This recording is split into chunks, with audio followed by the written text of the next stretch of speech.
So, hi mga langga. So, kahapon po, pagkatapos ko kumain, tumawag sa akin yung panganay ko.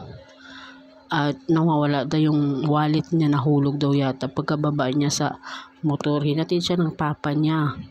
Natanong niya kung nandito ng papa niya, kung nakita yung wallet niya. Maya-maya dumating yung mister ko. Wala naman siyang nakita daw. So, ngayon, syempre, mag-aalala ako. Pumunta kami doon. Nagtanong ako doon sa tricyclean na kung saan siya bumaba. Tinanong ko yan si kuya. Siya yata yung dyan sa asosasyon ng tricycle. Kung may nag-surrender ng itim na wallet. Kasi kahit wallet lang, ay kahit yung ID lang isa uli kasi importante yun sa kanya. Kahit wag na yung pera. So sabi ni kuya, wala pa naman. Eh sabi ko sige po pag i-surrender na lang doon sa guard sa pagpasok sa school nila doon sa Pielmon sa Muntinlupa. Eh medyo malayo-layo din kaya sabi ni kuya, siguro may pangalan naman yun na lang.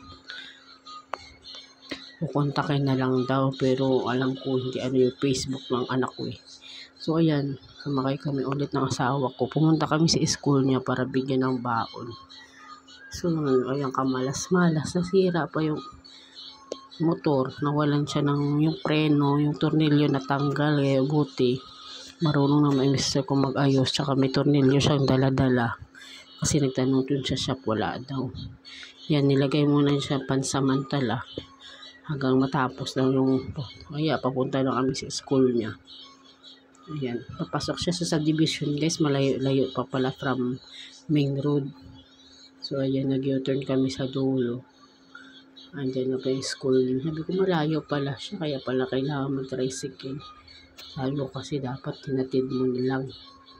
Eh, sabi niya kasi nagagalit yung guard sa kanya kasi ayaw kasi niya magbayad sa gate. Sabi ko 20 pesos lang naman, dapat binayaran mo na. So ayan na, inantay lang namin yung anak ko lumabas. Ibigyan ng baon kasi nandun yung baon niya guys sa wallet na nawala. So ayan na, naantay ko lang siya lumabas. Eh mga bata na yan, pauwi na yan. Nakapila sila para sumakay sa tricycle. So maya-maya dumating naman siya.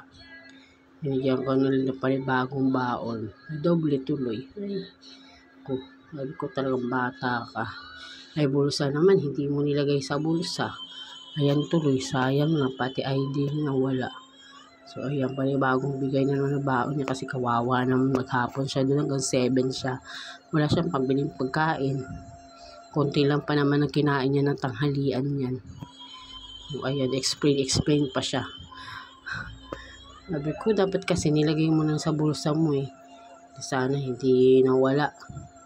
Ang kasi doon yung ID niya eh, PhilHealth niya, tsaka yung national ID niya, kailangan kasi niya yun sa trabaho niya. Ayan, sabi ko, sige na, pumasok ka na.